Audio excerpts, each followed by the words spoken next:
নাই আমি উৎফুল্লিত আৰু আমি আগৰ পৰাই আশাত আছিলোঁ যে আমি চৰকাৰ গঠন কৰিম বুলি আৰু শেহতীয়াভাৱে আপোনালোকে দেখিবলৈ পালে যে আমাৰ UPPL আমি 12খন আসন বা কনষ্টিটুৱেঞ্চিত জিকিবলৈ সক্ষম হ'লোঁ আৰু লগতে BJPয়ে 9খনত আৰু এই দুখন লাগিয়ে আমাৰ 21খন আহি গৈছিলে আৰু লগতে ইয়াত এতিয়া GSPকো লগত লোৱা হৈছে তো 22খন আসন আমি গভৰ্ণৰ তাত যোৱা হ'ল 22খন কেণ্ডিডেটৰ তেখেতসকলৰ চহীটো লৈ গভৰ্ণৰক এপ্ৰ'চ কৰা হ'ল আৰু তেখেতে অলৰেডি এপ্ৰুভেল দিলে চৰকাৰখন গঠন কৰিবলৈ আৰু সকলোতকৈ ভাল খবৰ এইটোৱে যে আমাৰ প্ৰমোদ বড়ো ডাঙৰীয়াৰ যাৰ বিষয়ে আমি আশা কৰিছিলোঁ যে তেখেতেই চিফ হ'ব ইয়াৰ চিফ এক্সিকিউটিভ মেম্বাৰ হ'ব সেইখন আমাৰ পূৰণ হ'ল সেইকাৰণে আমি UPPL দলৰ হৈ আমি উৎফুল্লিত হৈ গৈছোঁ আৰু লগতে এইখিনিয়ে কথা ক'ব বিচাৰিছোঁ যে যিটো পৰিৱৰ্তনৰ শ্লোগান দিছিলোঁ যে ইয়াত পৰিৱৰ্তন এটা হ'ব লাগে এইটো সঁচাৰূপে আমি দেখিবলৈ পালোঁ আজি কাৰণ 17 বছৰৰ যিটো BPFৰ অপশাসন কুশাসন সেইটোত আমি যাতে অন্ত পৰে শেষ হৈ যায় সেইটো আমি বিচাৰিছিলোঁ আৰু সেইকাৰণে আমি পৰিৱৰ্তনৰ শ্লোগান দিছিলোঁ আৰু সেইখন আমি সঁচাৰূপে আজি দেখিবলৈ পালোঁ যে সঁচাকেই 17 বছৰৰ সেই কুশাসন বা অপশাসনটো শেষ হৈ গ'ল অন্ত পৰিল আৰু আজিৰ তাৰিখত পৰিৱৰ্তন সঁচাকেই আহিছে আৰু ইয়াত নতুন চৰকাৰ কোৱালিশ্যন গভৰ্ণমেণ্ট হ'লেও নতুন চৰকাৰ আহি গৈছে আৰু সেইখন আজি সম্পূৰ্ণ হ'ল গভৰ্ণৰে এপ্ৰুভেল দি দিলে বা আমি চালোঁ যে আমাৰ ভাৰতৰ যিজন গৃহমন্ত্ৰী আৰু লগতে প্ৰধানমন্ত্ৰী তেখেতসকলেও টুইট যোগে তেখেতসকলে মেছেজ দিছে কংগ্ৰেচুলেশ্যন মেছেজ দিছে আৰু ইয়াত পূৰ্ণ গতিত আপোনালোকে চাই আছে যে ইয়াত প্ৰিপেৰেশ্যন চলি আছে কালি অথ টেকিং চেৰেমনি আছে চুৱেৰিং ইন চেৰেমনি আছে আৰু অহাকালি কাইলৈ আপোনালোকে দেখা পাব যে চিফ হিচাপত প্ৰমোদ বড়োক নিযুক্ত কৰা হ'ব বা তেখেতক মানে চিফ হিচাপত তেখেতে অফিচিয়েল যিটো ডিক্লেৰেশ্যন হ'ব লাগে সেইটো হৈ যাব আৰু লগে লগে অকণমান আগত আমি খবৰ শুনিবলৈ পালোঁ আৰু খবৰটো শুনি সুখী হ'লোঁ যে আমাৰ অসমৰ যিজন মাননীয় মন্ত্ৰী ডক্টৰ হিমন্ত বিশ্ব শৰ্মা তেখেতে কৈছে যে UPPL ফালৰ পৰাই যাতে ডেপুটি চিফো হয় তো সেইকাৰণে আমি উৎফুল্লিত আৰু আশা কৰোঁ যে UPPLৰ যি নেতৃত্ব দিব প্ৰমোদ বড়ো ডাঙৰীয়াৰ নেতৃত্বত যিখন চৰকাৰ গঠন হ'ব সকলো জাতি জনগোষ্ঠীক সমানভাৱে দেখা হ'ব কাকো আমি পিছত এৰি থৈ নাযাওঁ সকলোকে আমি চাম সকলো জাতি জনগোষ্ঠীক চাম আৰু লগতে যিটো পৰিৱৰ্তন আমি বিচাৰিছিলোঁ যে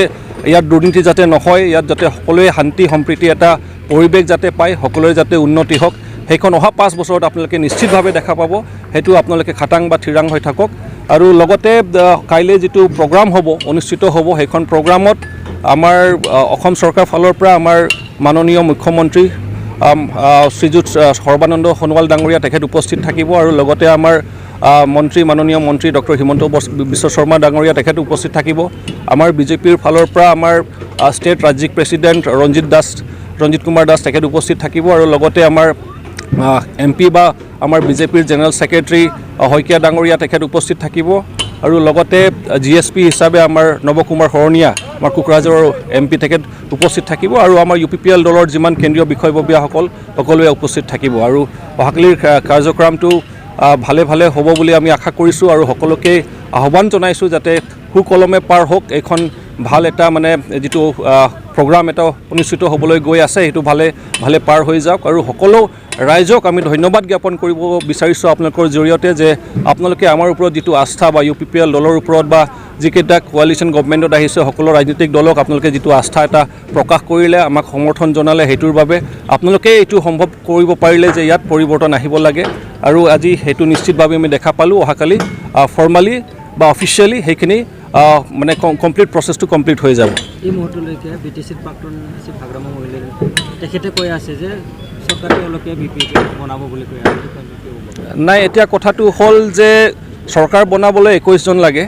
আৰু 21 জন কেণ্ডিডেটে অলৰেডি এটা নিজৰ ছিগনেচাৰ দি কিনি গভৰ্ণৰ তাত অলৰেডি দিয়া হৈ গ'ল আৰু গভৰ্ণৰে সেইখন চাই এপ্ৰুভেল দিয়েও দিলে তো এতিয়া আৰু তাৰ কোনো কুৱেশ্যন নুঠে তেখেতে বহুত জল্পনা কল্পনা কৰিব পাৰে